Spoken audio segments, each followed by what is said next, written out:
round 17. No theme song today because, well, I'm listening to the Patreon exclusive Pro Wrestling Magic podcast.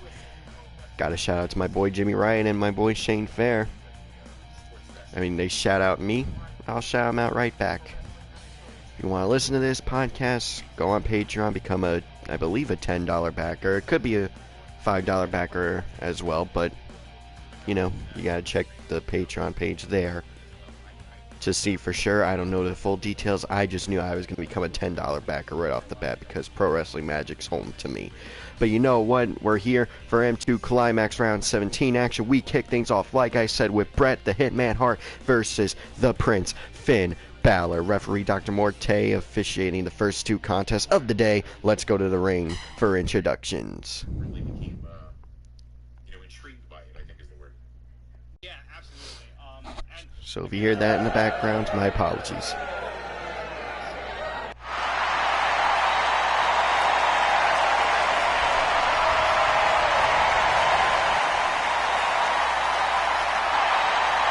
Sharing to the groups.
Bret Hart, leapfrogging over Finn Balor, and then follows it up with a knee to the midsection.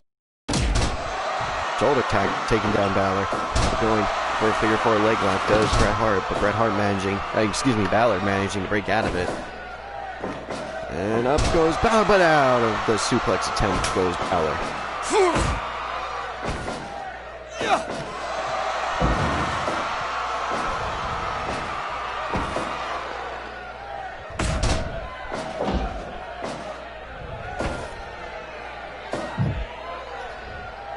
Balor now setting up Bret Hart.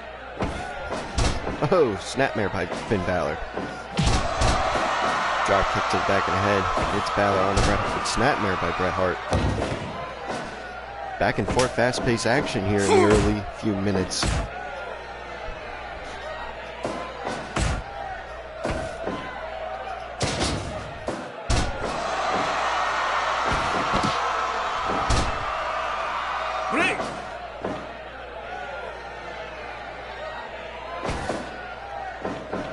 Up goes down. Bret Hart breaks out of it.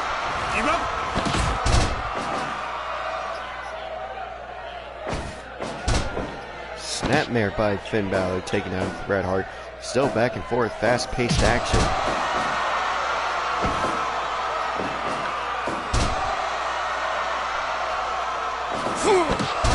Oh! Reverse zigzag by Bret Hart, taking down Balor. Went to the ropes. Dr. Morte was in his way, and the fact that Finn Balor was getting up, just Hart stopped himself from doing anything to avoid Balor getting the upper hand. Like this right now with the front face lock. Oh, knee to the midsection by Bret Hart. Give up.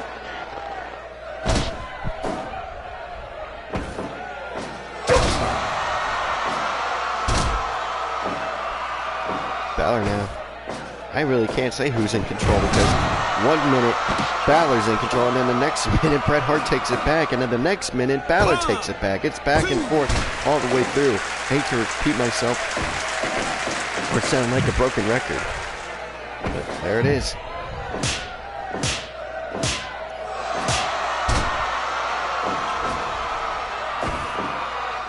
Oh, spike DDT. 1, 2. Only a 2 count.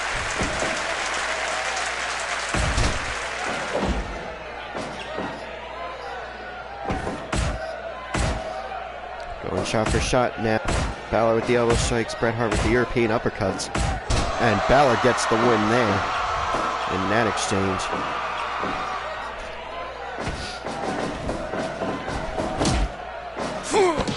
Oh, reverse zigzag. I wonder if Balor was thinking of a sling blade there, but just had bad timing. Break.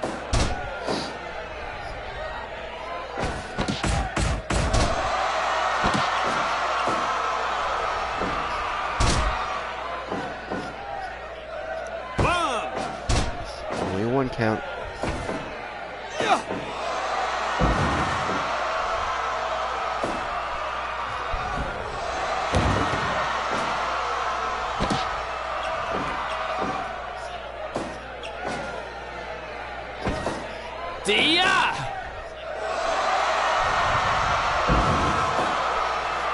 Commentary silence for a few minutes. I'll be right back.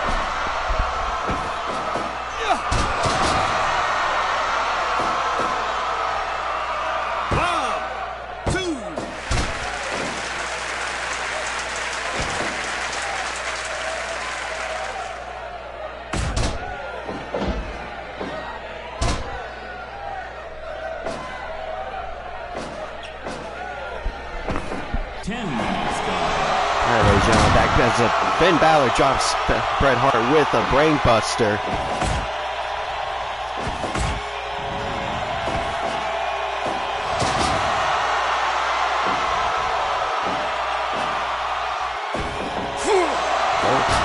Oh, double under, a Dirty Deeds looking move, Paradigm Shift looking move, depending on what you want to call it. A double underhook DDT. Is their technical term for it. And Coda draw by Finn Balor to Bret the Hitman Hart. Hooking the leg, hooking the head. 2. No, Bret Hart kicks out. Bret Hart kicking out after the coup de grace. That's got to hurt Balor's ego a little bit, ladies and gentlemen. Bret now. 1, 2. Only 2 count.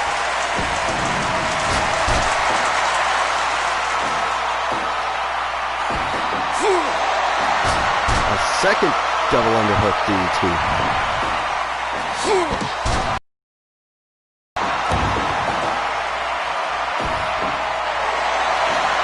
Bloody Sunday by Finn Balor. Kicking leg in the head. Not even a 1 count. Dropping Finn Balor with the double underhook DDT again does Bret Hart. Now going off the top rope, up to the top rope. There he goes off it. Diving crossbody. 1, 2, 2.9. Finn Balor kicks out. Finn Balor kicks out. Hits a swinging neck breaker onto Bret Hart.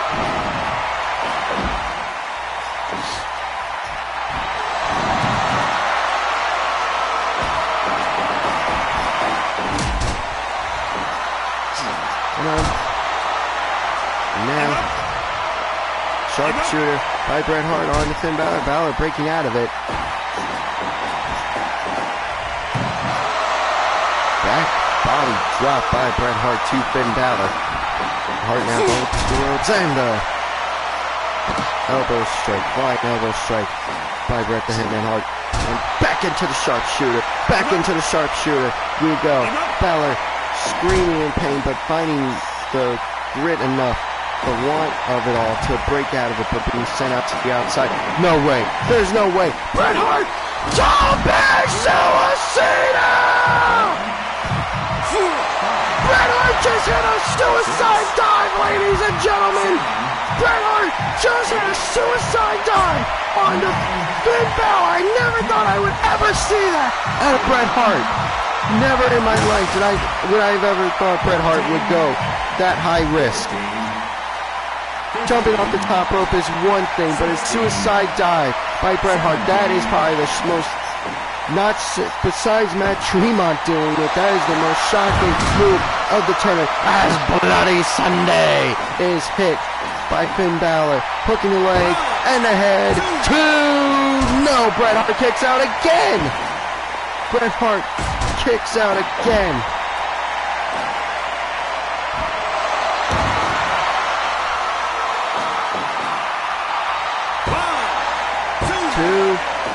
Only two count.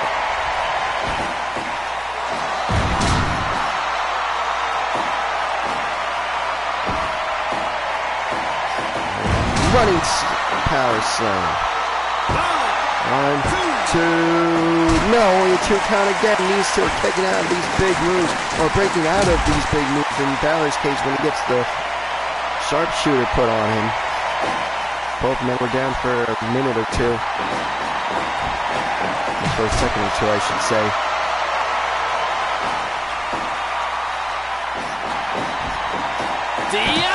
Sling blade! Getting up at the same time earlier as did Balor and Hart. And now a Pele kick by Balor. Picking Hart up again does Balor. And stalling suplex. It is a stalling move for Kid Rock. I don't know if there's going to be a brainbuster or... And now the coup de grace gets a 2, and a 2 count again. Balor kicking. Bret Hart kicking out, should say.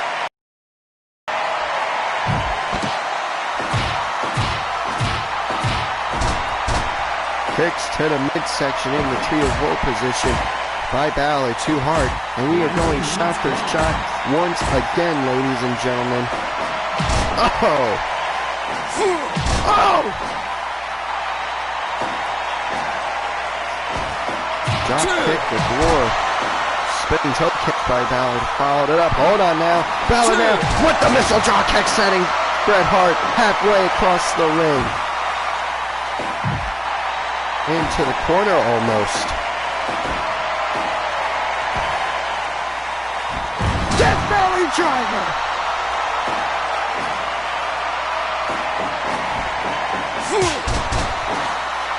Elbow strike to the back of the head. Flying elbow strike, I should say, by Bret Hart.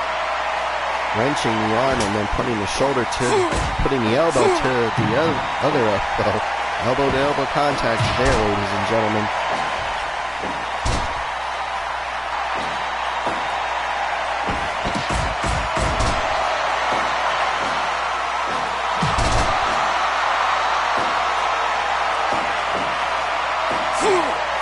Bret Hart messing with the zigzag there.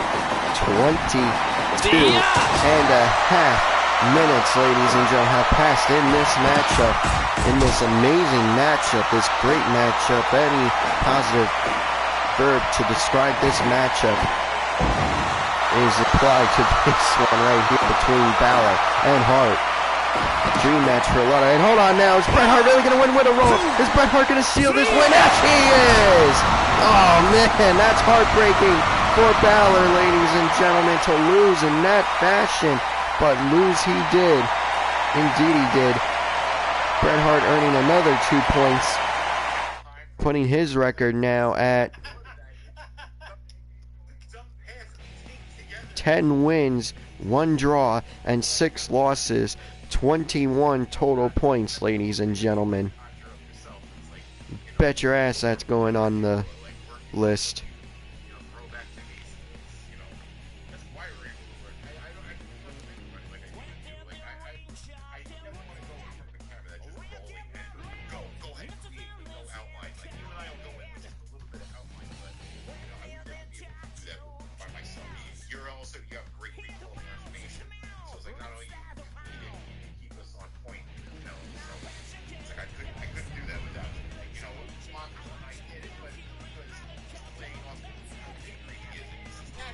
Alright, ladies and gentlemen, up next is the Bulldozer, Matt Tremont versus Gail Kim.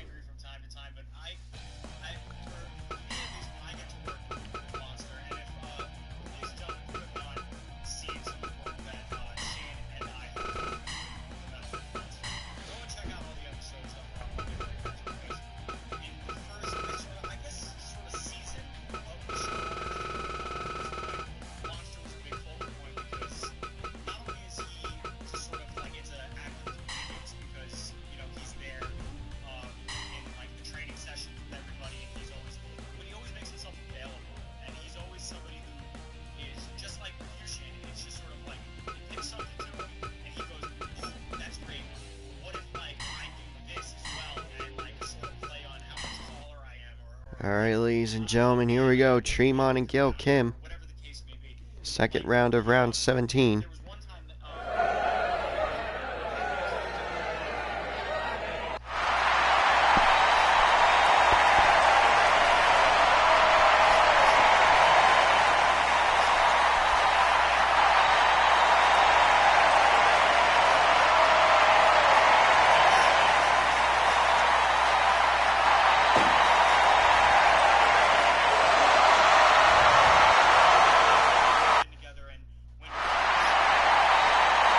Their respective records here in the tournament so far.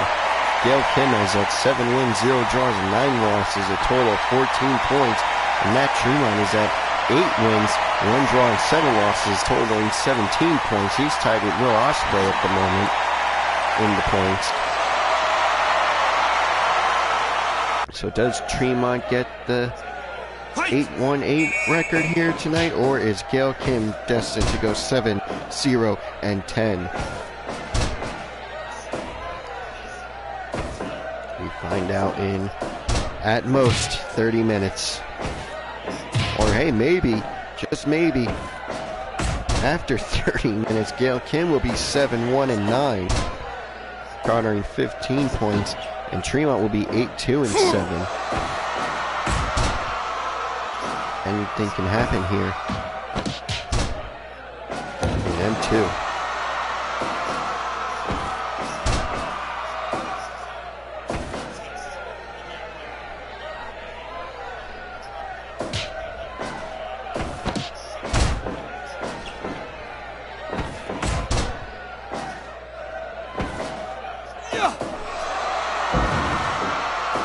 Suplex by Tremont to Gail Kim. Tremont now with the chin lock there.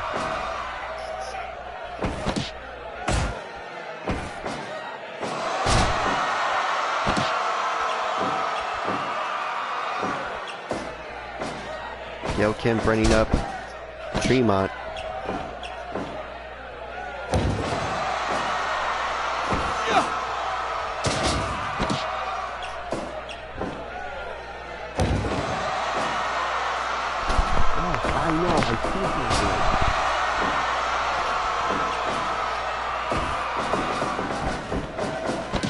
Oh, head scissors. Tilt-a-whirl head scissors by Gail Kim. To Tremont, but Tremont back on the attack now, in control.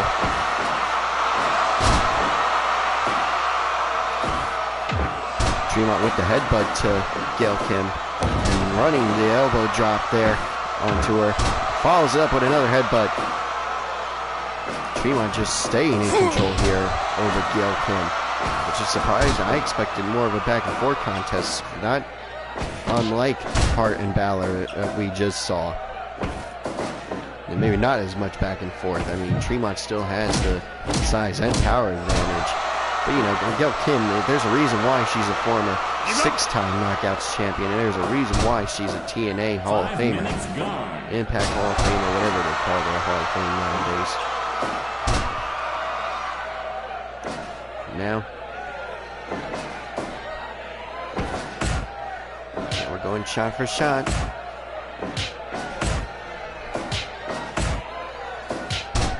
Oh. Tremont winning there, but going down himself. That just shows how hard of a punch Gail Kim has, apparently, here in this matchup. Oh, point of the elbow to the back of the head by Gail Kim.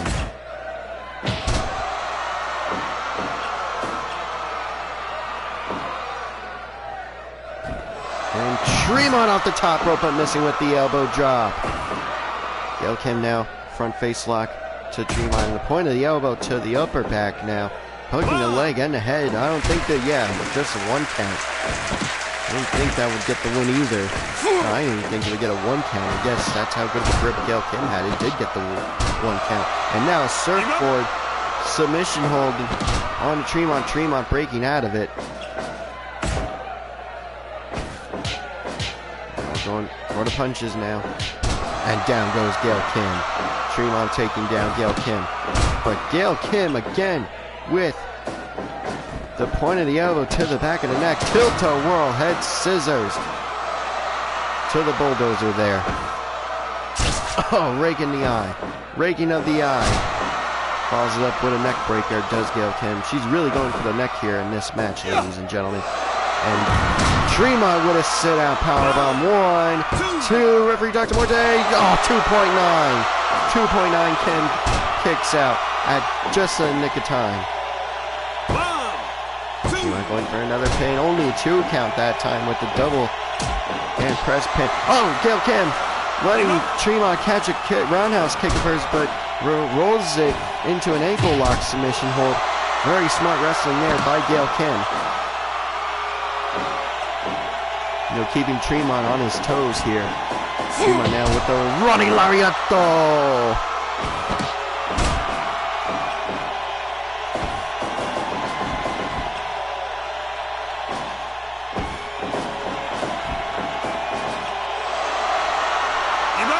Tremont now in a stretch hold. They managed to break free of it and flip Gail Kim over him for a modified hip toss looking maneuver. Tremont now being set into the ropes by Gail Kim, but both competitors catching themselves. They saw what the other was doing and just catching themselves in the ropes. Running bulldog to the arm by Gail Kim, taking Tremont down for only a second. I mean, he was up long before she was. Tremont now going for the elbow drop. Successful the first attempt, not so successful in the second attempt. Now Gail Kim in somewhat firm control, but Tremont again catching himself in the ropes. It's like he knows what's coming, but not enough foresight to reverse the swinging neck breaker. Does Tremont have? And now again with the running bulldog on the arm. Gail Kim on the top rope now. Flying splash to the lower back of Tremont. And now with the tarantula hold on the Tremont on the ropes. Starting 5 count, those referee Dr. Morte cannot get. Now, I don't understand the mindset. I would personally go to the 4 count, run the risk of disqualification in the 5 count to assure as much damage as possible, because that's going to help you in the long run of these kinds of matches. Running bulldog again to the arm. Gail Kim definitely going for the arm here, ladies and gentlemen. I think the tarantula wasn't enough of a clue there. This time Tremont into the sidewalk slam. Tremont not catching himself on the ropes. He just let it go. He just let himself go, and not to his benefit, as you saw with that sidewalk slam. Tremont now off the top rope for an elbow drop. 3rd, 4th elbow drop. I've lost count at this point, ladies and gentlemen. He's done it so many times. I mean, it's effective. Don't fix what ain't broke. And what a big boot by Tremont. Taking down Gail Kim hard now. Oh, stopping himself after going off the ropes. The point of the elbow again to the back of the neck by Gail Kim. Point of the elbow again, this time to the back of the head. For a regular elbow strike. And we are going shot for shot, ladies and gentlemen. Tremont with the drop kick taking down Gail Kim. Tremont now bulldozer. Oh, well, I was about to say we had a flying bulldozer, but not the case. Oh, hold on, ladies and gentlemen. Gail Kim, 1 up, Tremont with the bridge, 2. No, Tremont kicking out again. Tremont kicking out again, and he's biting her, ladies and gentlemen. Matt Tremont is biting her. Just bit Gail Kim, and now Gail Kim is busted open, ladies and gentlemen. She is bleeding from the head. Tremont got some flesh again to open her up.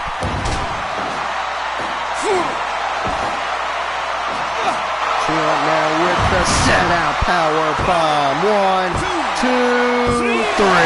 Tremont finally gets the win at 16 minutes, 37 seconds. And what an amazing contest it was between these two. Gail Kim gave it her all throughout the whole match, but Tremont just had a little bit more to give, and that got him the win in the end. What a match that was. And up next, oh, this is going to be crazy. 2 no disqualification matches in a row. No rope break as well for these 2 matches. This is going to be insane. First up, we got the professor of the package pile driver, Kevin Owens, taking on the Psycho Killer, Tommaso Ciampa.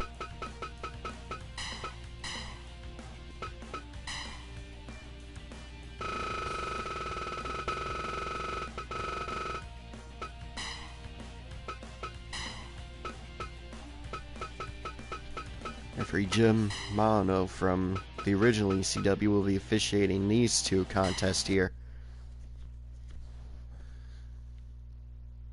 Both matches participants, Kevin Owens and Tommaso Ciampa, asked for this stipulation, as did Hanson and Shawn Michaels asking for such a stipulation. And we got two Texas boys fighting against each other. Of course, they wanted to be like an old school Texas territory match. Texas territory brawl. In tribute to the Freebirds versus the Von Erichs, Hanson versus Brody, and just name any Texas rivalry. And that's what we're probably going to get between the Heartbreak Kid, Shawn Michaels, and Stan Hansen here in the next match. But here, this is just two dudes who are not exactly working with bright bulbs upstairs, just wanting to fight and prove who is the toughest in the Psycho Killer, Tommaso Ciampa, and Kevin Owens, who a lot of people who probably just known for his WWE stuff don't really know about his, for lack of a better term, psychotic side. Well, go back and watch some of his ROH stuff. That's where you'll see the comparisons between Ciampa and Kevin Owens. I mean, the feud with Jim Cornette, the feud with Carino, the feud with Jimmy Jacobs, the entire run of Scum, and just that one world title reign that Kevin Owens, as he's now known, had in Ring of Honor. That's where the comparisons come from, ladies and gentlemen. The man who would package pile drive anyone and everyone to get to the top. That's why I think Kevin Owens is channeling that guy in this match here with the no disqualification, no rope break rules for this matchup here in round 17. Ciampa now, was in control. Scissors kick, modified scissors kick by Kevin Owens, just forcing Ciampa down hard with his leg. Oh, and a slap right to the face of Tommaso Ciampa. That just made him angry, it seemed. Now Ciampa going for the flurry of strikes, taking down Owens. Now chin lock by Ciampa to Kevin Owens.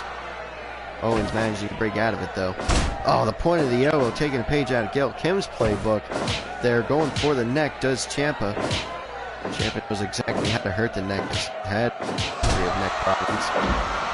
But you know, Kevin Owens is probably looking for that package pile driver to get the quote-unquote easy win, as he would probably like to put it. Owens now in the corner, thanks to Ciampa, but out of the corner before Ciampa can do anything. That would hinder Owens' chances. And now, I guess Owens kicked out because there's no rope breaks in this match. So Owens kicking out before the 1 count's even made. Light suplex by Owens to Ciampa now. Both men sizing each other up. 5 minutes gone. If you ask me, we are way past the point of sizing each other up for these two. You already know how this match is going to go, what your opponent's thinking of doing. You don't need to size, just wrestle in my opinion.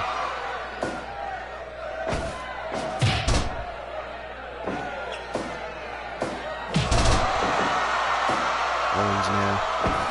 Oh, hold on. Spoke too soon.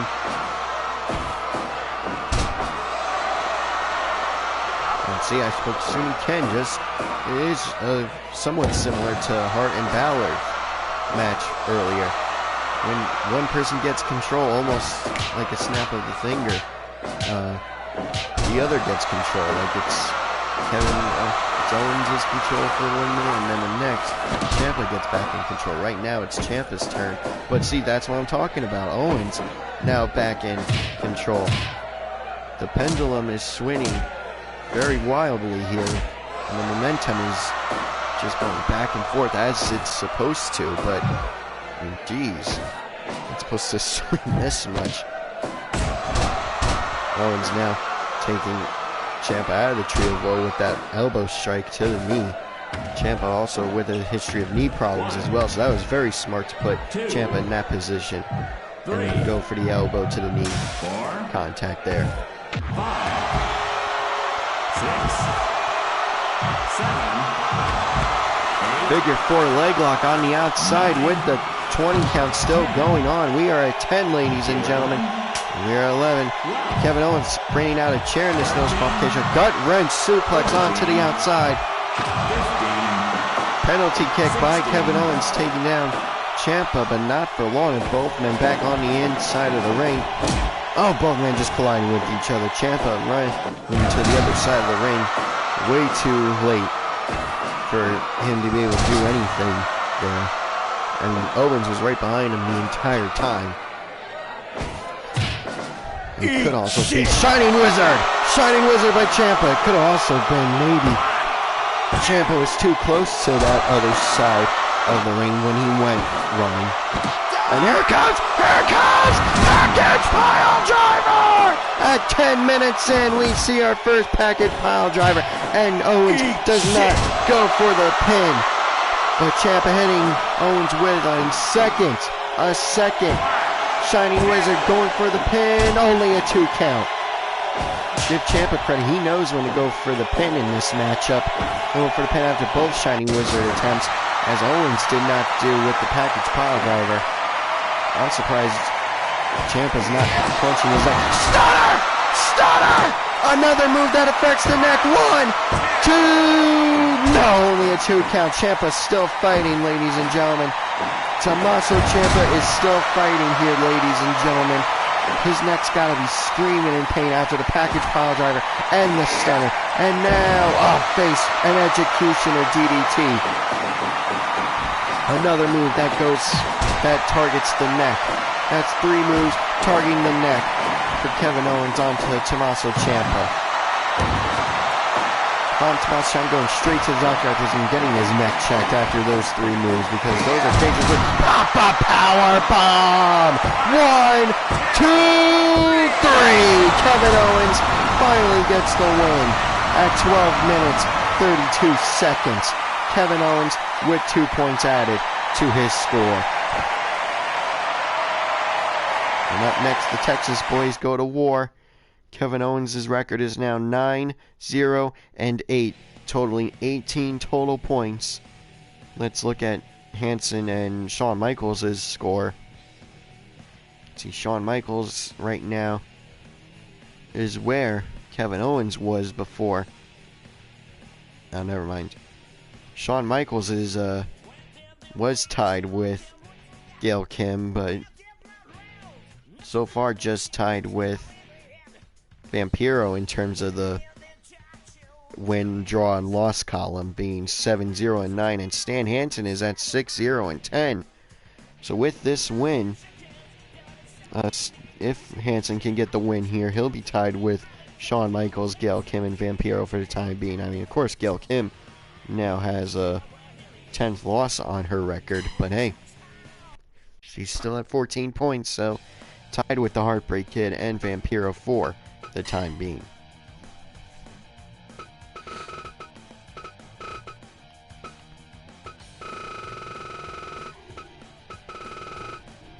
Oh, excuse me, ladies and gentlemen. Oops.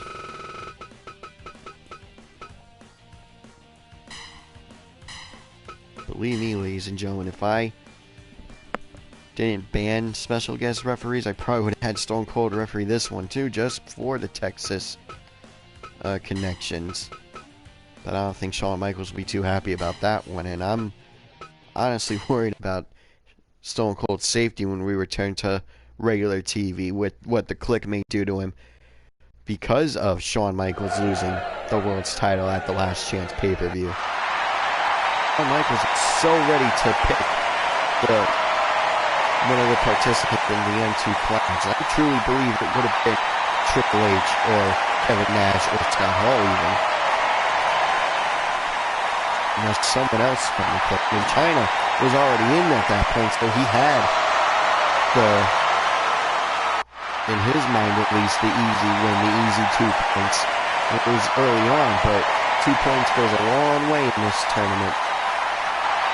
And of course, China's pride got in it, I think at least, and shot for the 2 points in that scenario. I mean, he got them, don't get me wrong, but I think in Shawn Michaels' mind, if he had retained the World's Championship, he would have had 2 easy wins in the tournament, which would have totaled 4 points.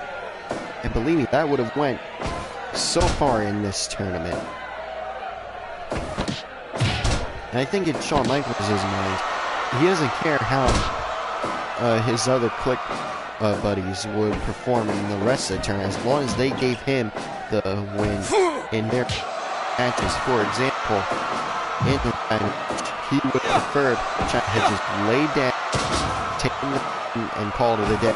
If he had retained the championship, same deal. Let's say he chose Kevin Nash. Kevin Nash laid down, let Michaels pin him, and then called a day.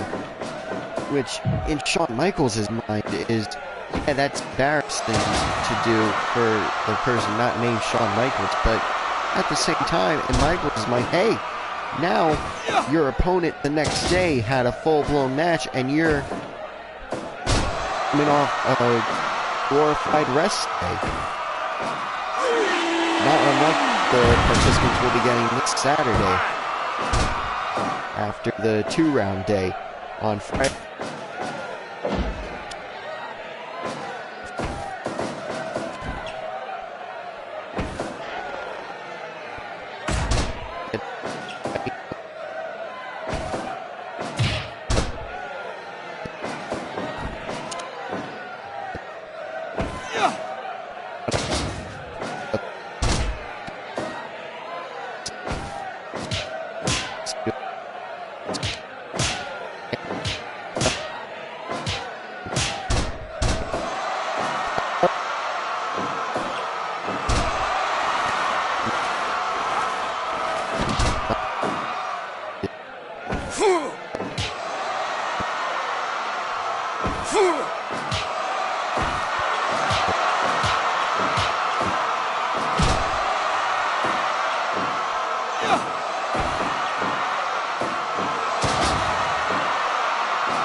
shaking the cobwebs enough.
When it comes to that, not that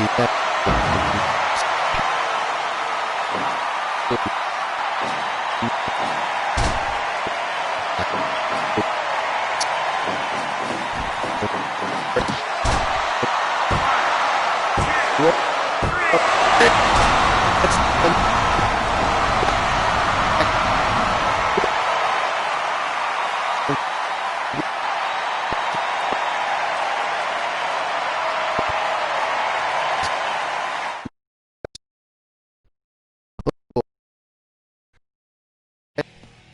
referee.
This is what I'm talking. This is the kind of action I expected from these two. Fast-paced, back and forth, all the way. I am ready. I'm ready for 30 minutes. I'm calling it now. I think I am predicting that these two go to draw. Not because of I don't want, because going back and forth, they're going to lose track of time, and then the match is just going to end. I mean, they make it look like I'm stupid, like dumb. That's what I was looking for. What? I don't think the fans would together, and honestly, after realizing what happened, I don't think these two would object. Yeah, they want 2 points for a win, but I mean, the fact that they just had a great match between these two, oh yeah, this is going to be a good one. Even if go to either one of them. I know this will be a better match, and I'm so ready to put it on the list. Not going to put it on this early. On 3 minutes. It'd be stupid to put this match on the list that early, but hey, you never know. Amazing Red with the arm drag looking maneuver. Now into the submission hold, the sleeper hold looking maneuver. Now single leg Boston Crab.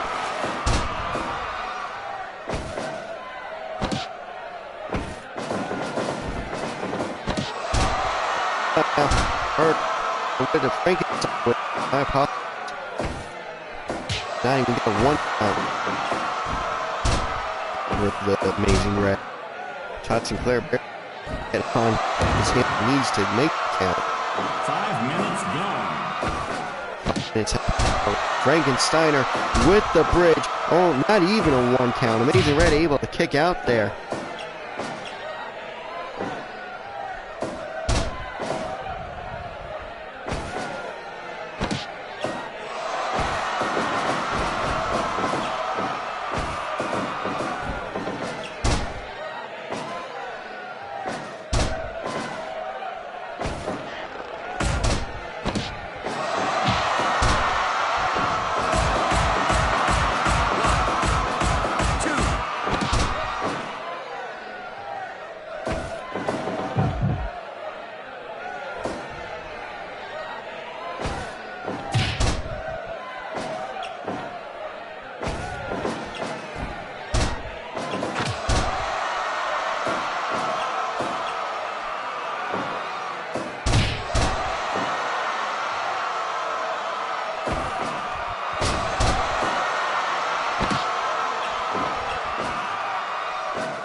Ladies and gentlemen, apologies for going silent for a minute. Like I said, I just want to watch this match.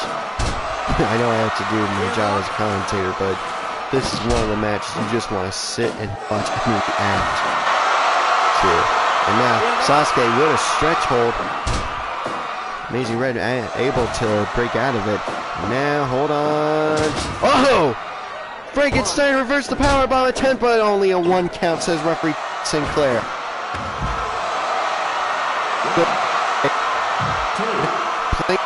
Pumping him up, and he threw Sasuke out, but I think he wanted the crowd to cheer for Sasuke to get him back in the ring. He does not want it to go to the outside. He wants to keep it on the inside. I guess he threw him out for the damage, but in the end, he wants it to be in the ring. He wants to keep it in the ring, end it in the ring, whatever to do in the ring. He wants the whole match in the ring pretty much.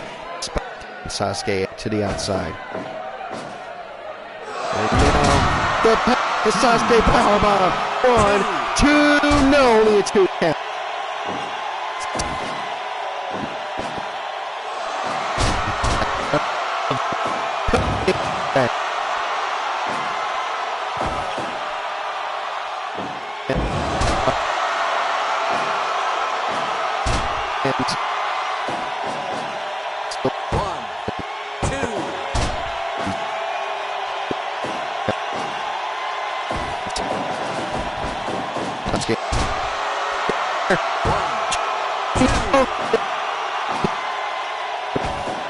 Good grip.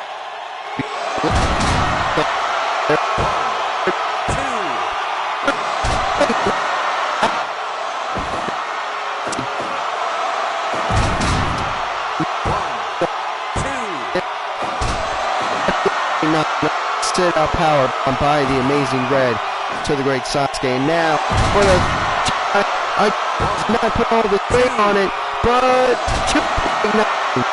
telling you this match was over by now. As much as I wanted to enjoy it now, Sasuke would put his weight. And an RKO! Honor off the top! A super whatever you want to call it, was off the top rope, and it was, I believe, shot going through Sasuke. Now got him up to Red, and now pile driver taken down. Swanton at the top rope. Sasuke now with an arm breaker, cross arm breaker to the Amazing Red. Amazing Red able to break out of it. What a match, ladies and gentlemen. What a freaking match between two innovators of their respective styles. On the list, that's Smack has already proved that.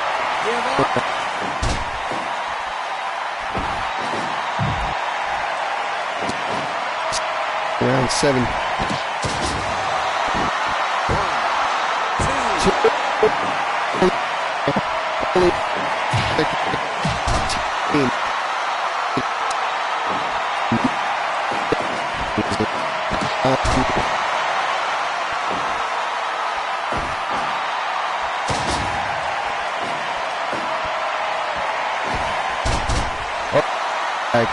By the Amazing Red, Great Sasuke.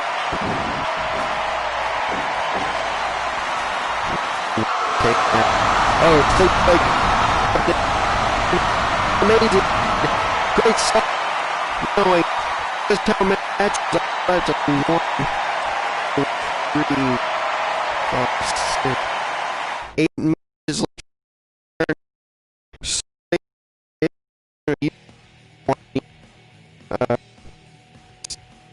You, especially when you are at 18 points now.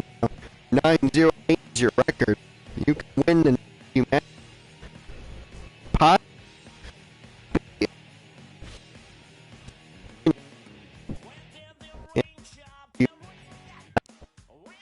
Turn.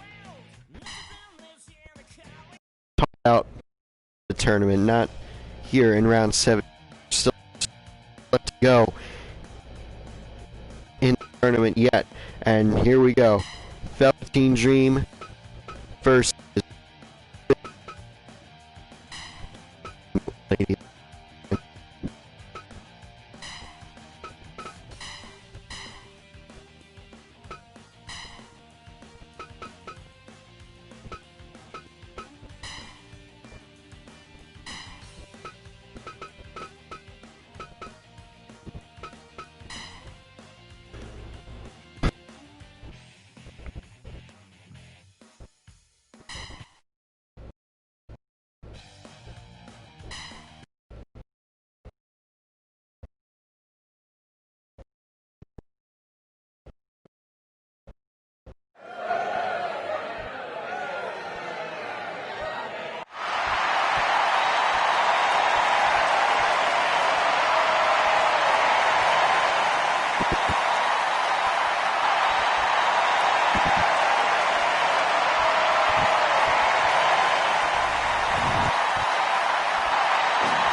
Now Velveteen Dream in somewhat control, but of course Steamboat getting it back.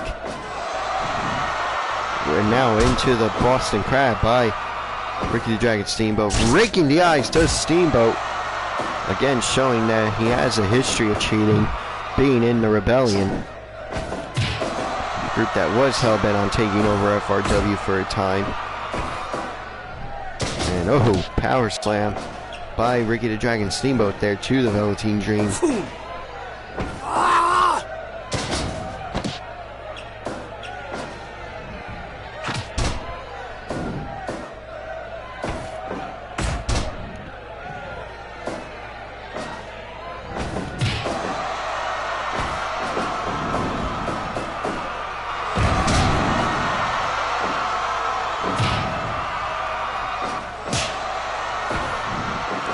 Velveteen Dream with the double axe handle. Onto Ricky the Dragon Steamboat. Steamboat back in control. And a spine buster by Steamboat.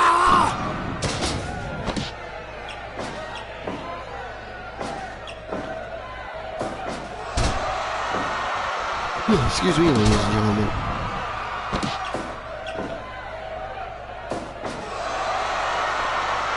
Give up.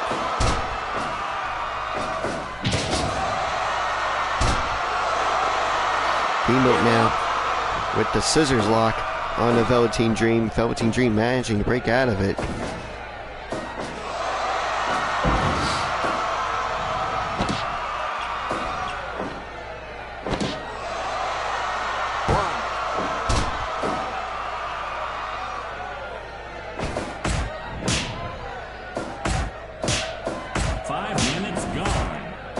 Shot for shot now, and down goes both men, but Velveteen Dream was the first to go down.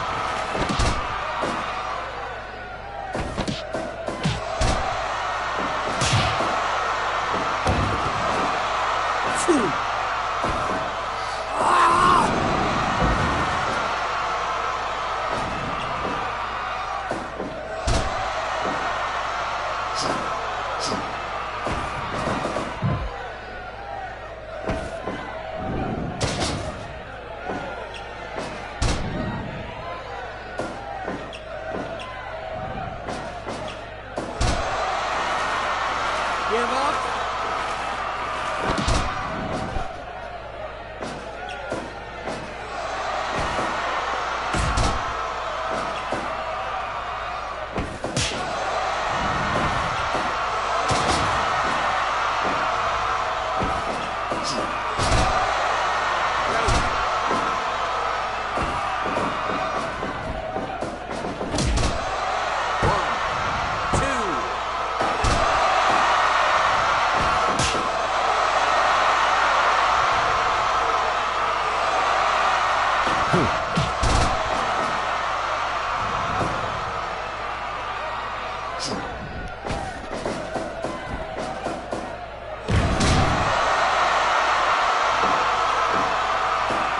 Steamboat now with a running crossbody to the Velveteen Dream, gets a 2, and 2.9 off the crossbody. How disappointing would that have been if you're a Velveteen Dream fan that you lost in such a quote-unquote easy way.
There says referee Todd Sinclair.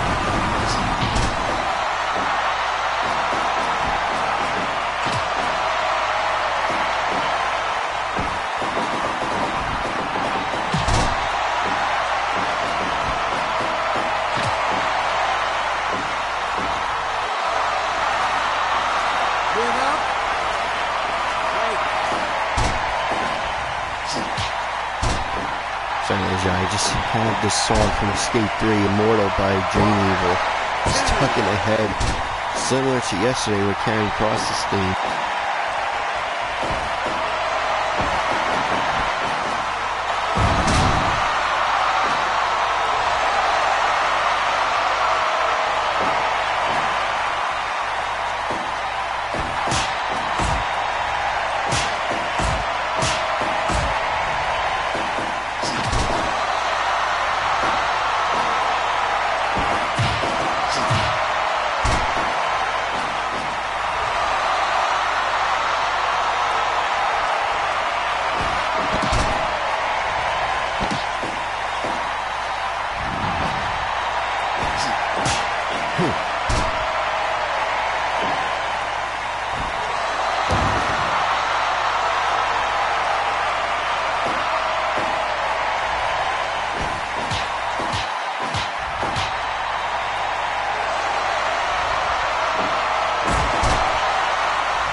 This is important. This is stuff I thought was taken care of when it comes to Deathapalooza, and it's not.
Team Dream getting the 2 points there.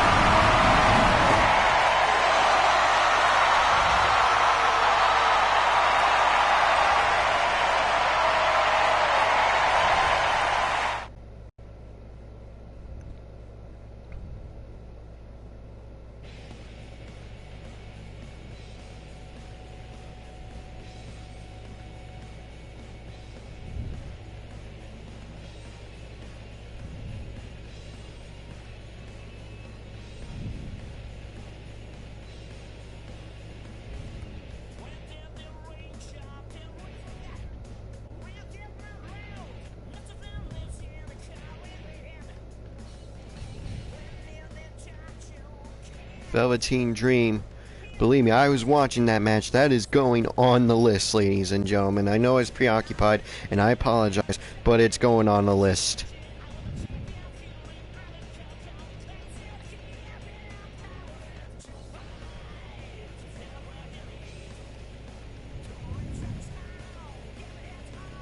And up next, Lio Rush versus Andrade, and Dan Moff versus Conor McGregor. Dan Moff asked for the United States Championship to be on the line, ladies and gentlemen, in that matchup, and Conor McGregor agreed. But Lio Rush actually Andrade asked for the one-step championship to be on the line here in this match. So we may have a new one-step champion coming out of this matchup, ladies and gentlemen. And referee Chris Flaters will be officiating these next two contests.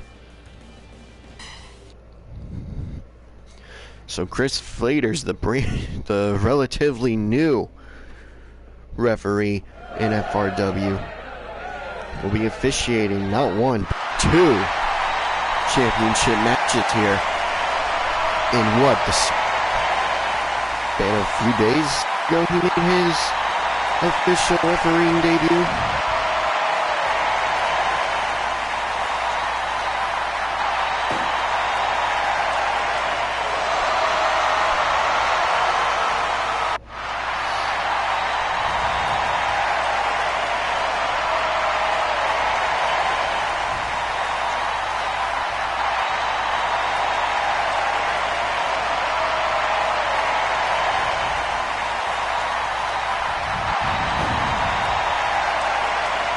The only match not to have a time limit in this tournament, the only match to be 2-point all or nothing, is Callahan versus the Monster Abyss on Friday to the main event of round 20 and the main event as a whole on Friday of the 2-round mega stream that's going down this Friday.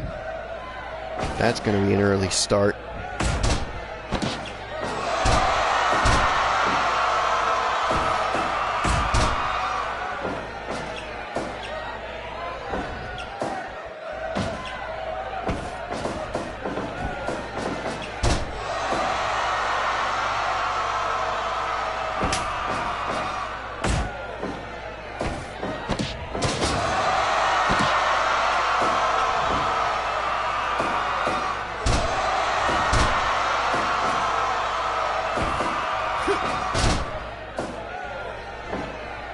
Before anyone questions, well, why does Andrade get a one-step championship match compared to everyone else in the tournament? Well, it's simple.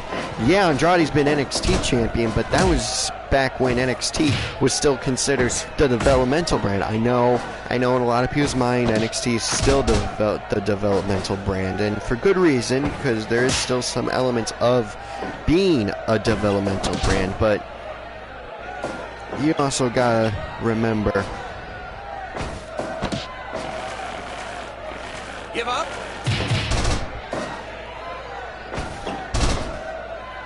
oh, excuse me. You also got to remember that WWE has officially on camera called it the third brand. So to me, Andrade, who's right now the former WWE United States champion, I mean, to me, that's what the one-step championship is. Andrade is one step away from becoming a world's champion down the line in the WWE, and maybe even here in FRW and M2. So yeah, absolutely Andrade should be in the one-step division here in FRW, and he wanted a championship match, just have some semblance of gold around his waist, or in our case, some of the green around his waist.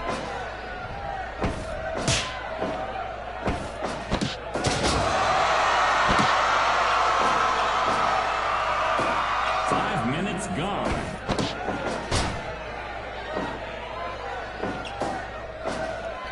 What better way than here in a match against Lio Rush, who does not have the greatest record in the tournament. He has 3 wins, 1 draw, and 12 losses. And that 1 draw was because of the tag team round, the bye he got in the tag team round because it wasn't even. So, you know, Conor McGregor and Lio Rush were given that bye and it was counted as a draw. So really, he still has a total of 3 wins. And one of them was against Stan Hansen after Hansen got a little too cocky. And 2 of them are because his opponent was just cocky as all hell. And, you know, Fate said, alright, motherfucker, you're gonna lose this match. And the third one was defending his championship. I don't know why I'm so yawning today, ladies and gentlemen. I really don't.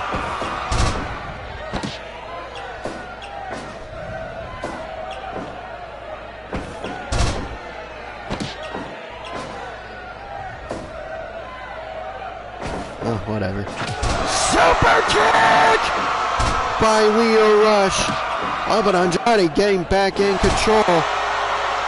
Andrade did not have too long of being under Lio Rush's.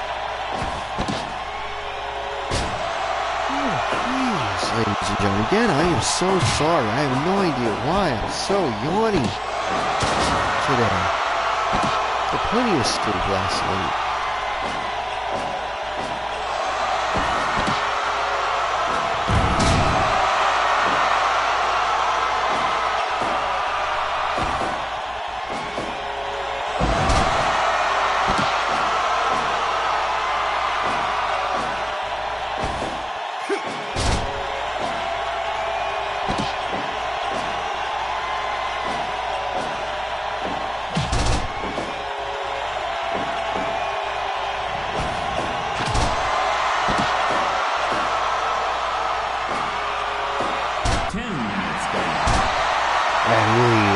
And getting a little tranquilo, says Andrade. The moonsault double down again, showing how tranquilo.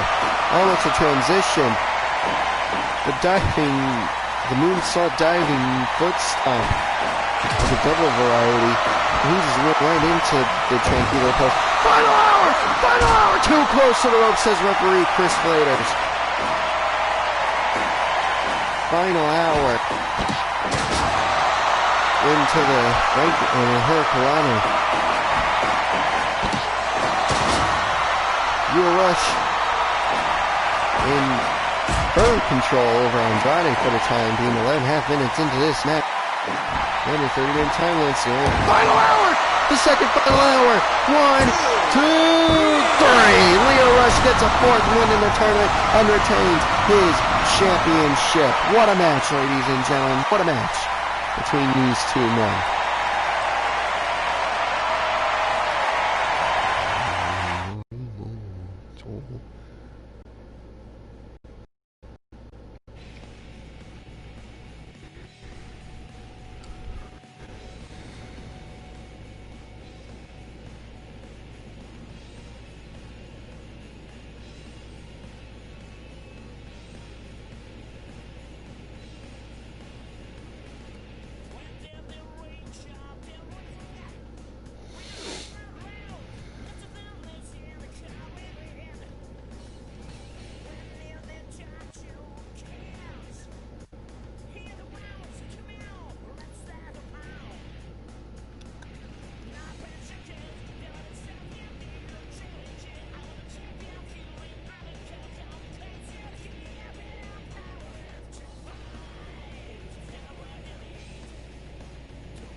Alright, up next, ladies and gentlemen, Dan Moff and Conor McGregor.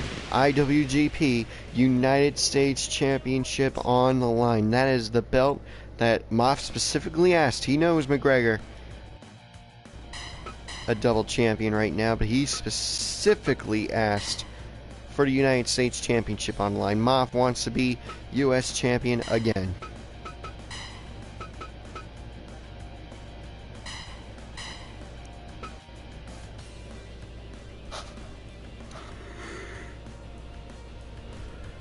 And here we go with this matchup. And I hate to do this, ladies and gentlemen, but I gotta go on commentary silence for a short time.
Give up.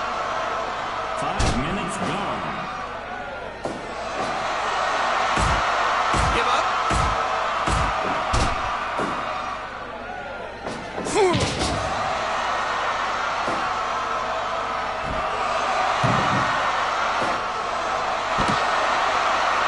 Give up. Break.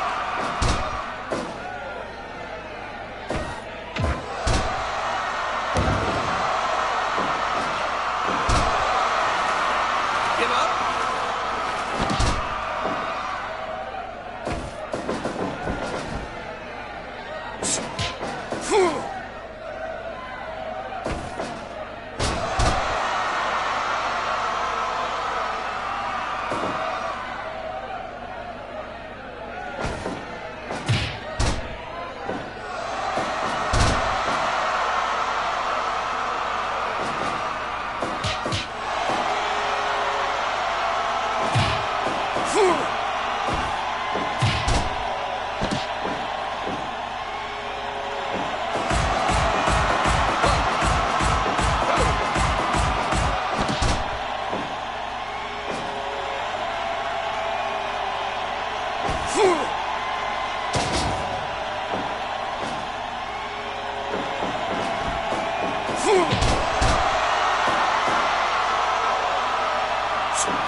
3. 10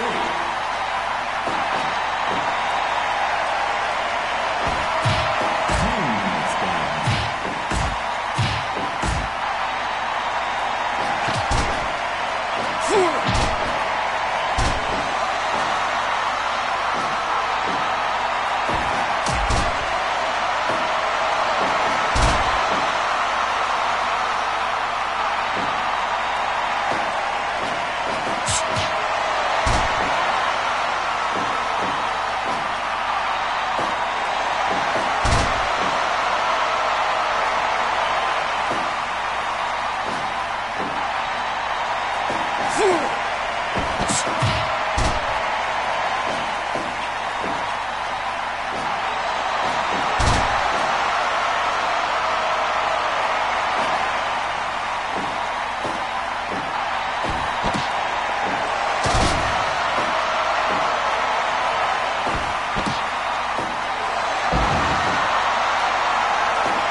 I am rewatching that later to see if it belongs on the list. But with a burning hammer, Dan Moff is once again your IWGP United States Heavyweight Champion, ladies and gentlemen. And I'm sure it was an amazing match, 98%. By God.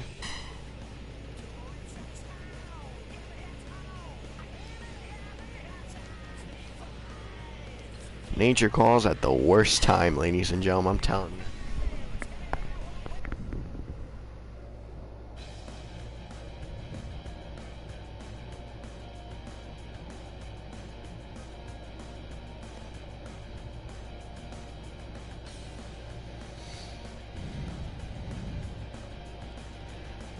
nominate the referee to officiate these next two matches.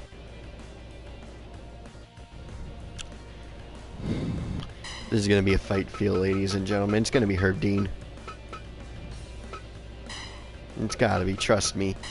Bruce Lee versus Sami Callihan and Andre the Giant versus Suzuki. You can't tell me that's not a Herb Dean kind of match.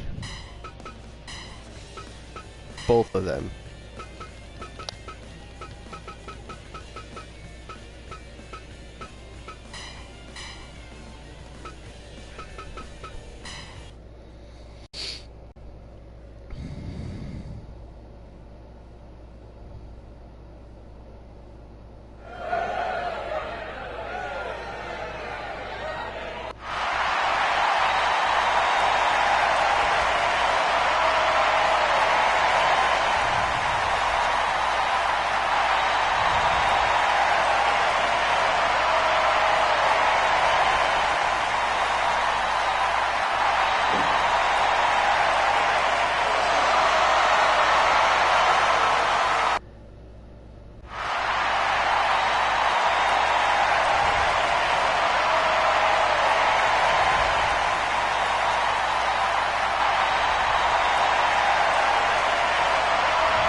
Fight!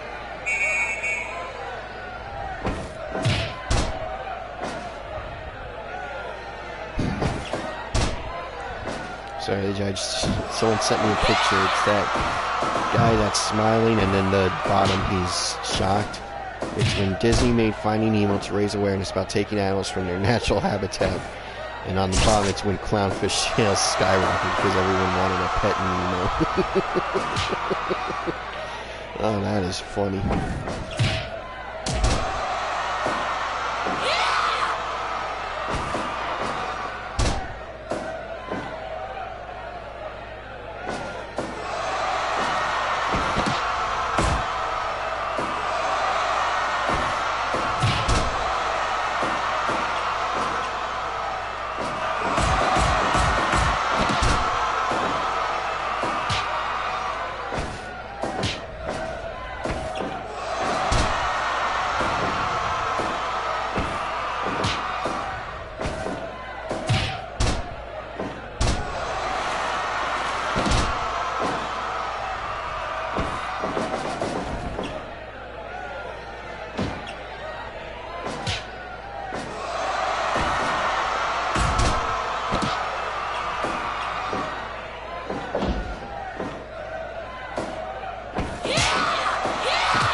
I'm just reading an argument between this lady named Helen and this lady named Caroline.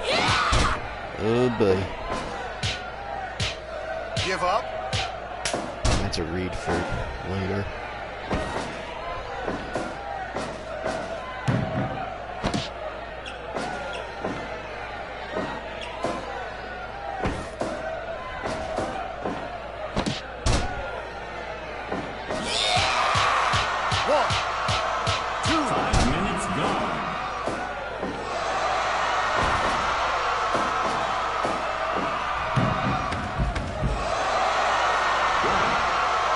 Two, three.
Give up.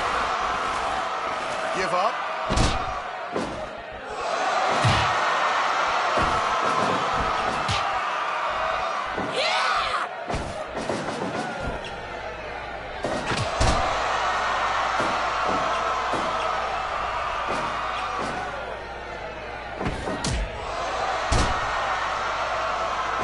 Bruce Lee rolling up Sami Callihan.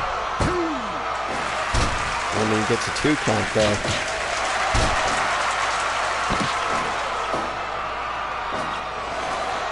Give up. Give up.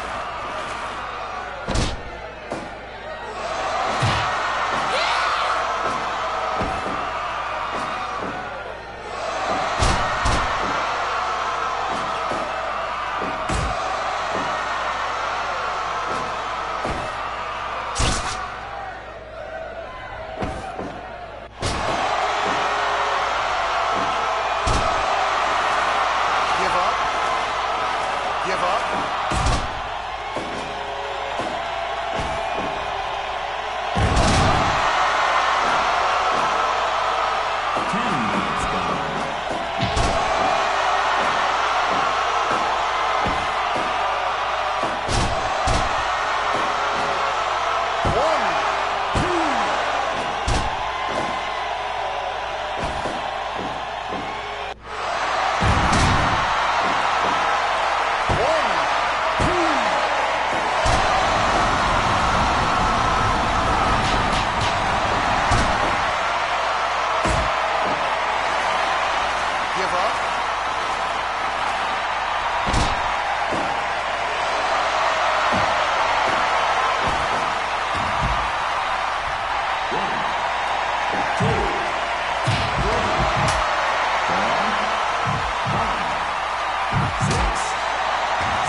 And Bruce Lee gets the win. Sorry, ladies and gentlemen, I was distracted by something else. I know I shouldn't be. And I know I suck, but... Alright, Andre the Giant versus Minoru Suzuki up next. This match I'm gonna pay attention to. Because this is a match I've been wanting to see. Since this tournament was officially finalized.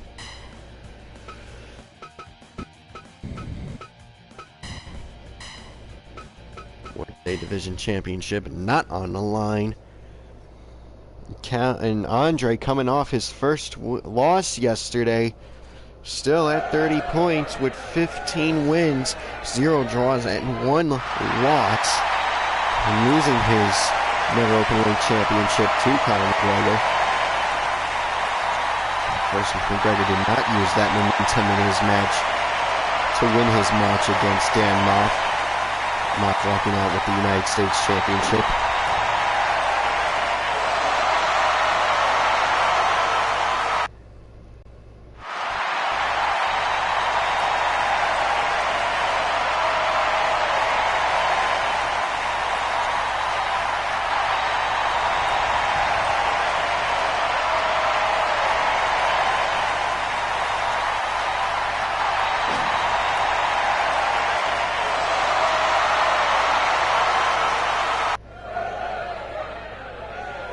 Fight!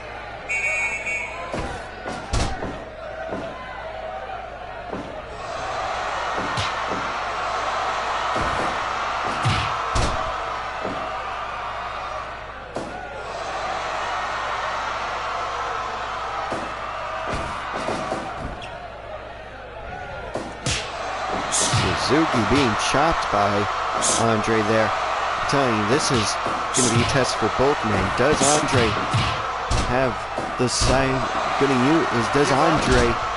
Is Andre able to deal with the sadisticness of Suzuki?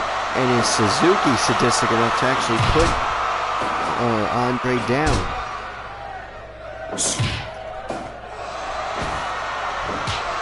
All the questions that could possibly arise from this match will be answered here in this match, ladies and gentlemen. So I'm not even going to waste my time asking them, which they're all going to be answered anyway.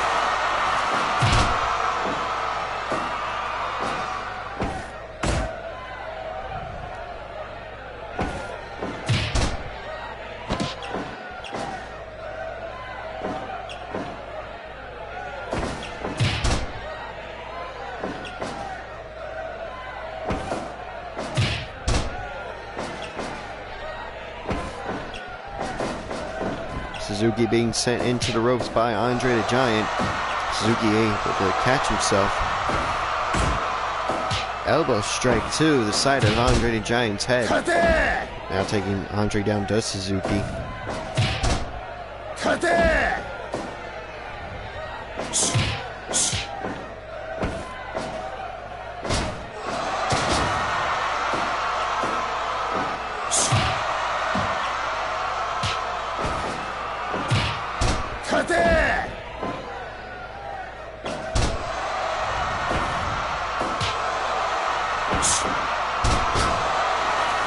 Give up.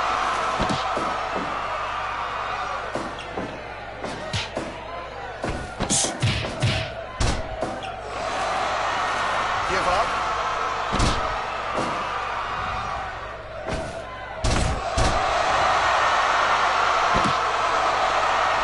Give up. 5 minutes gone.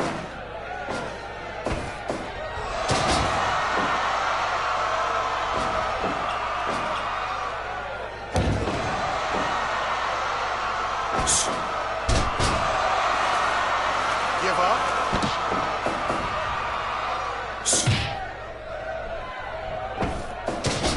Suzuki now with the headlock takeover on Andre the Giant. And Andre with the shoulder breaker to Suzuki 6 minutes into this match.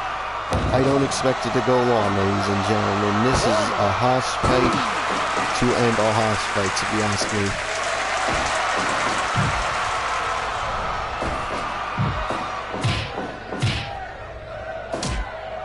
Now Suzuki just putting the boot to the face of Andre the Giant there.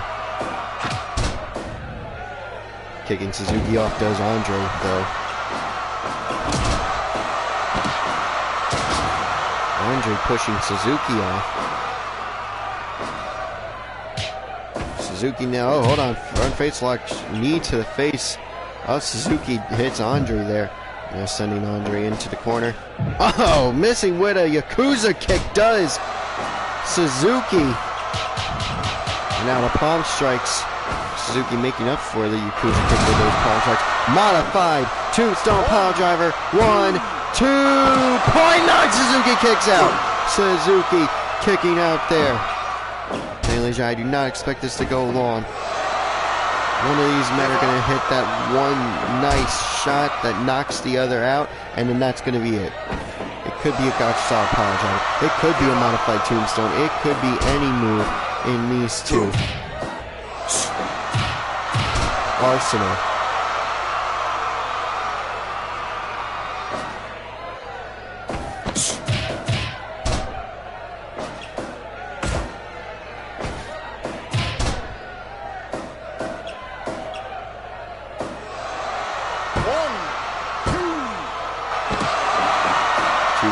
Again for Andre.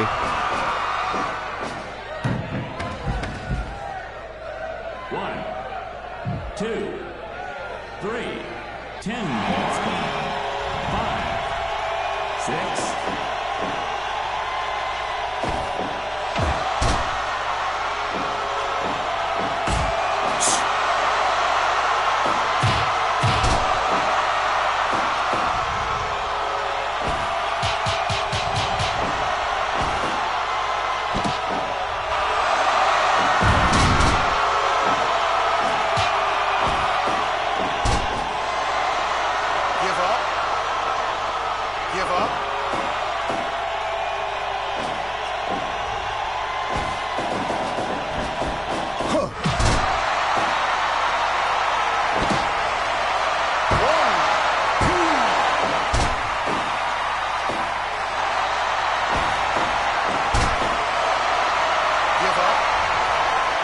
Give up.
Andre now with the stretch on, Suzuki with the stretch on Andre.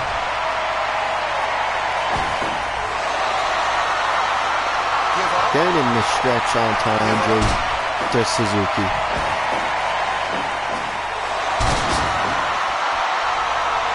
Oh, excuse me, ladies and gentlemen.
Sorry, ladies and gentlemen, this is one of those things that I want. It's another one of those matches I just want to watch. And a 3. Andre the Giant gets that 16th win.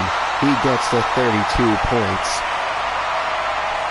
The most Andre the Giant can have now, assuming he wins the whole way through, is 34, 36. 28, 42, 4, 6, 7. 48 points now. You bet your ass that going on the list, Andre and Suzuki. That was a Haas fight to end them all. Andre versus Suzuki. It kept me quiet because I was just watching it, studying it, experiencing it, if you will. Okay, up next, oh boy. Referee Tad Karima coming out to officiate this one.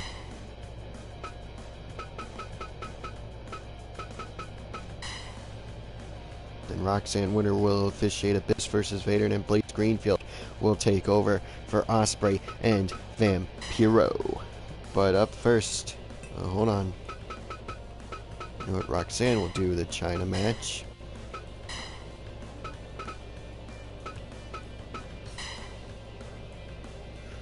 Ooh, you know what? Yeah, let's do that.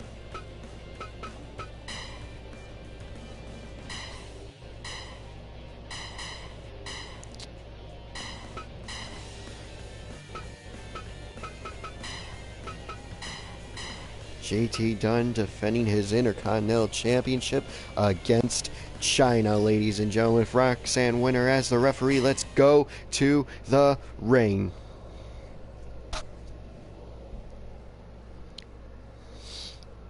Oh yeah, this is a happening.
run, ladies and gentlemen. Let's see who comes out as Intercontinental Champion. It's either going to be the ninth wonder of the world or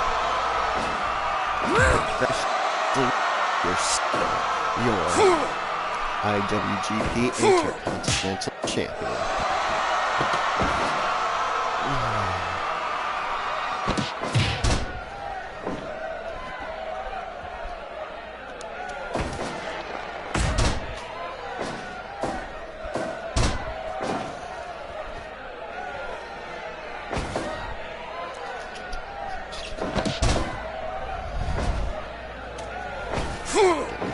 Snack. A tonic drop by China to JT Dunn there.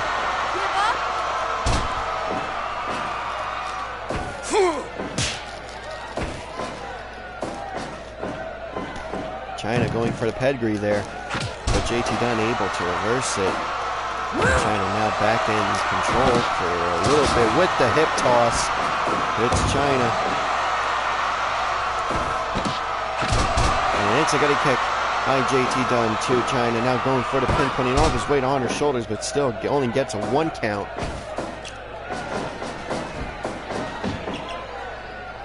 Back elbow strike blocked by China there.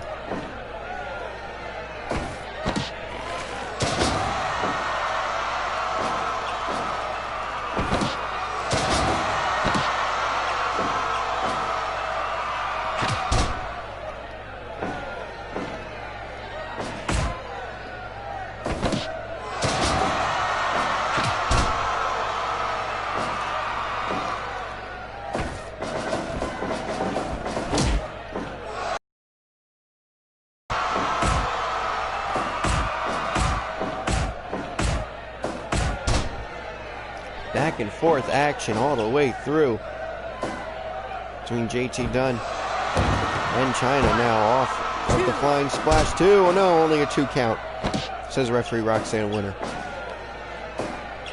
Tag Cream will get the next match between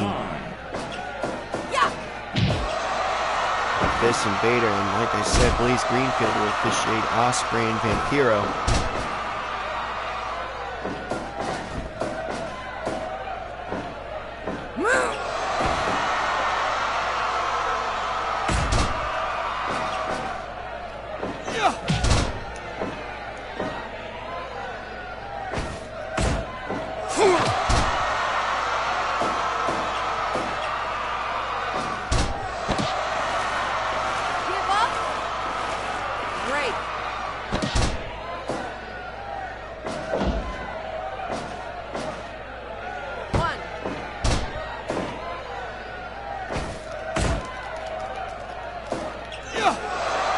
Missing with death by elbow does JT Dunn, but not missing with the atomic drop does China there.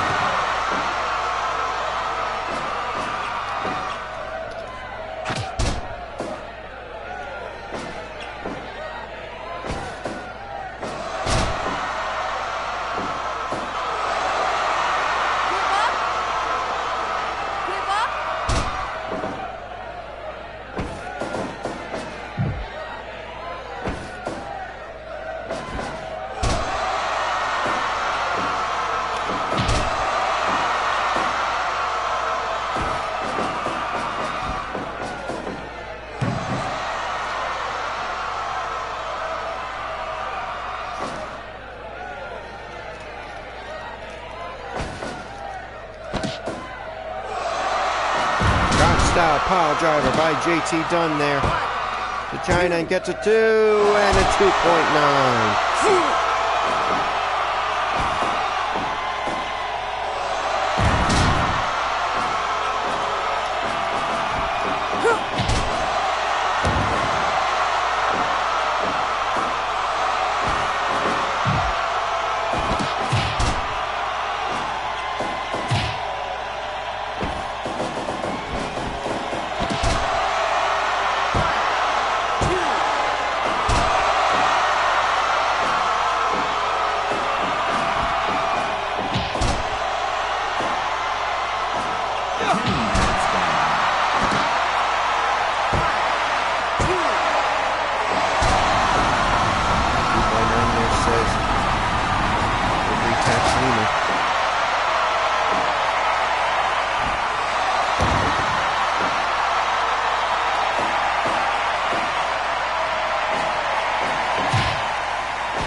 Dunne winning on 11 minutes, 4 seconds, ladies and gentlemen.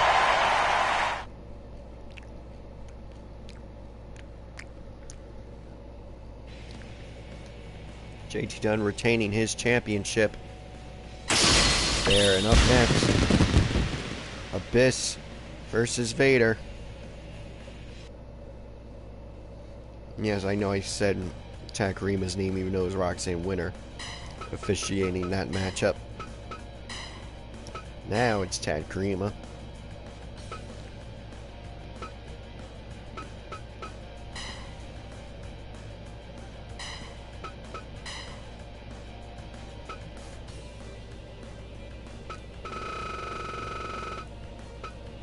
Vader said in the press conference he will be wearing his mask here to do the mask versus mask gimmick.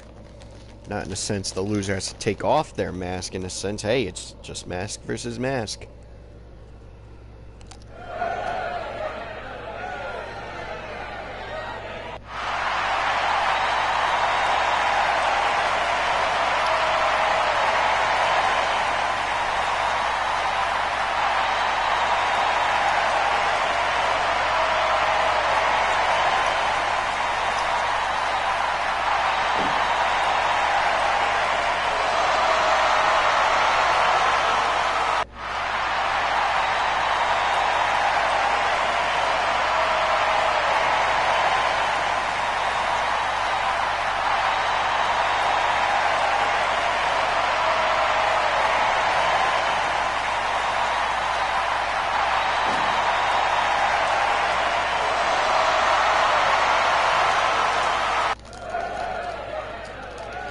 Fight!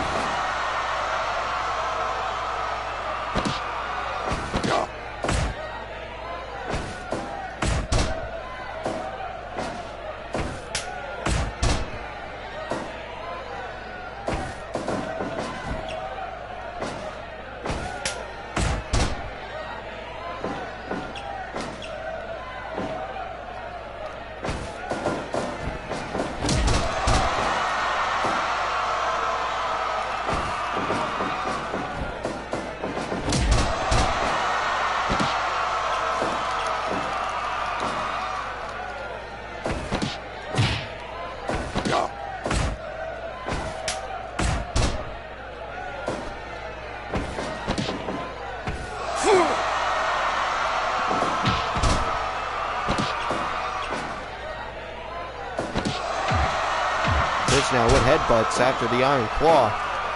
Bringing out the claw early here. Did the Monster Abyss.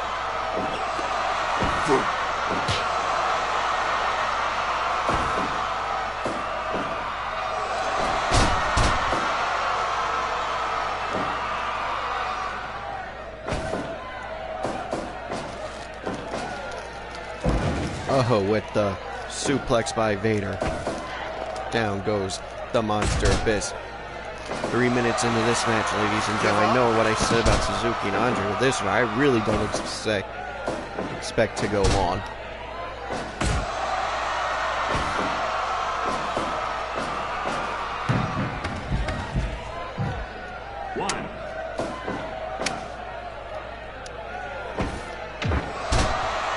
But ain't Suzuki and Andre proved me wrong, so maybe Vader and Abyss will prove me wrong as well.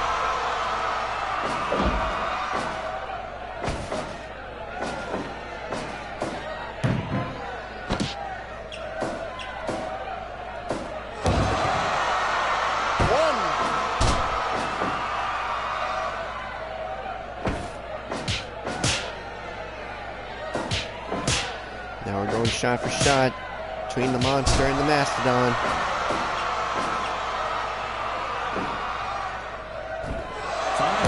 Off the top rope with an elbow drop. Hits the Monster with now headbutts. Guess it's a good thing Vader decided to wear his mask today, because the head-on-head collision, face-on-face, the mask is kind of taking some of the damage away from the headbutts, if you ask me.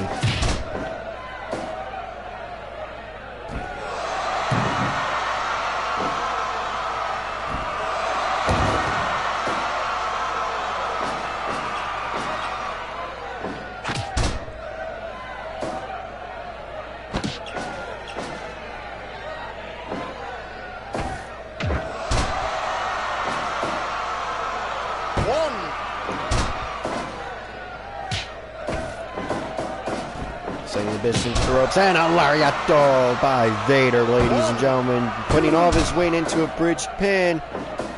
Does not get a 3 count, though.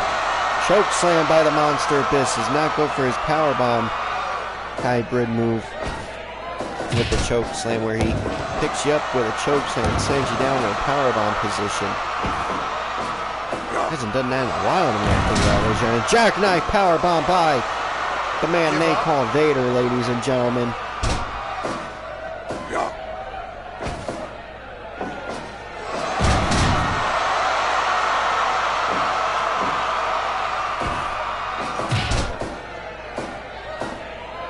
Break.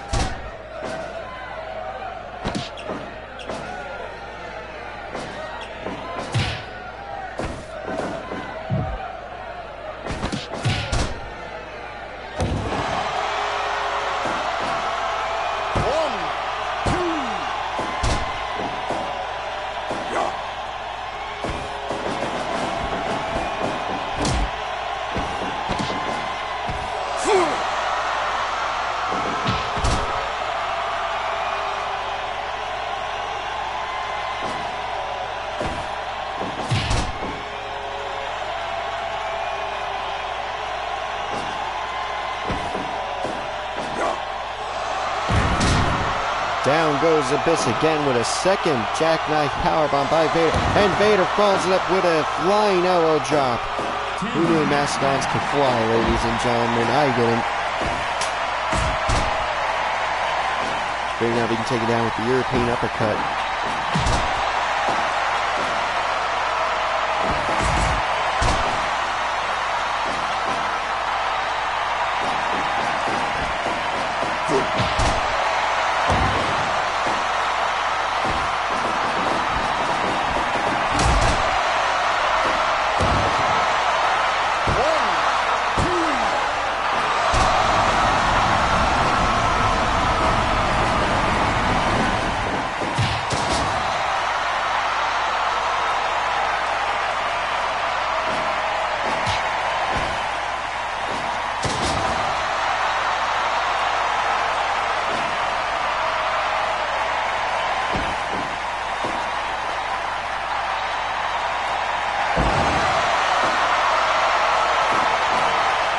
Abyss, double hand press pin, 2.9, ladies and gentlemen.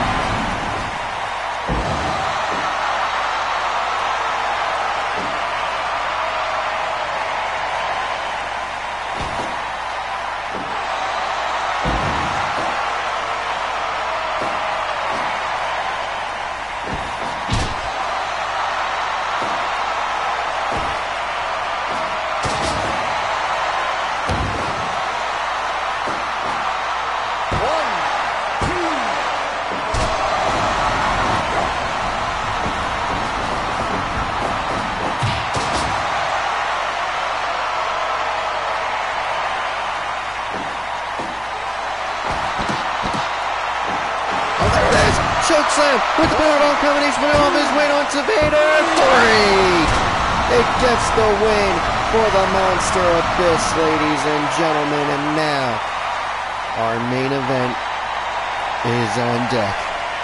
Ospreay, Vampiro.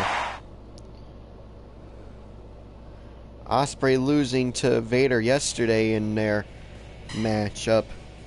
Will he get the win where Vader could not here tonight? Or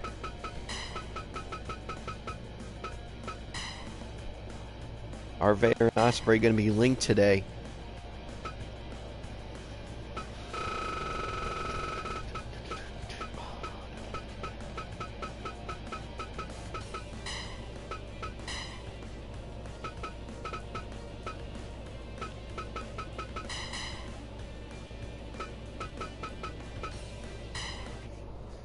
Here we go with the main event, ladies and gentlemen. Excuse me, ladies and gentlemen. My apologies. Jeez, if I'm not yawning, I'm sneezing up a storm.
Ospreay now with a strike 2 Vampiro.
I just heard Phineas and Ferb is getting a new movie for Disney Plus. That's awesome.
TikTok again. Ugh.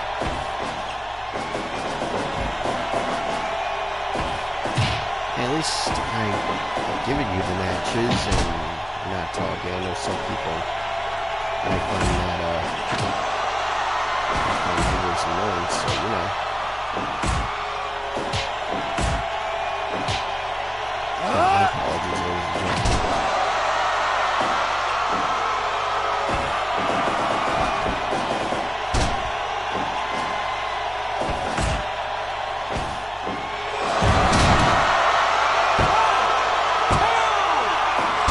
2.9 off the nail in the coffin by Vampiro. Hold on now. Ospreay went for Stormbreaker, but Vampiro reverses and gets out of the positioning.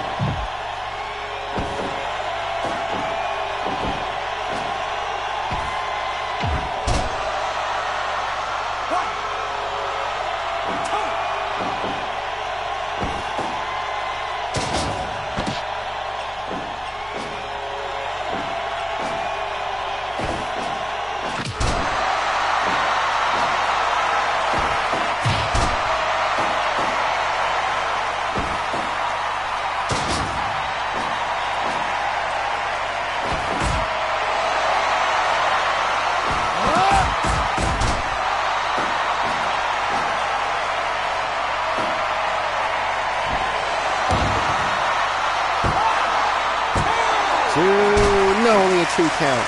Only a 2 count for Ospreay though.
Leg drop off the top rope, ladies and gentlemen.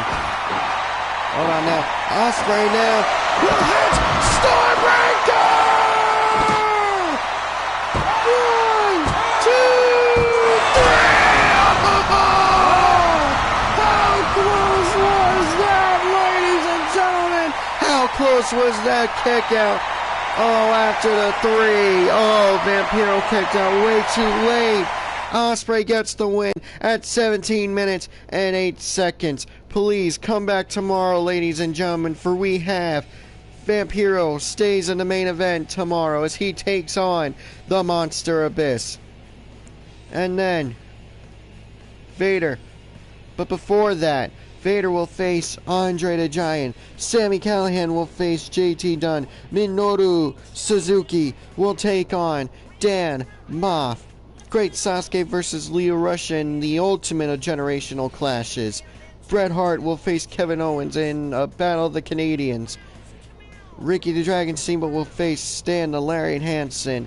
And so much more tomorrow in round 18. My name is Mikey from the front row.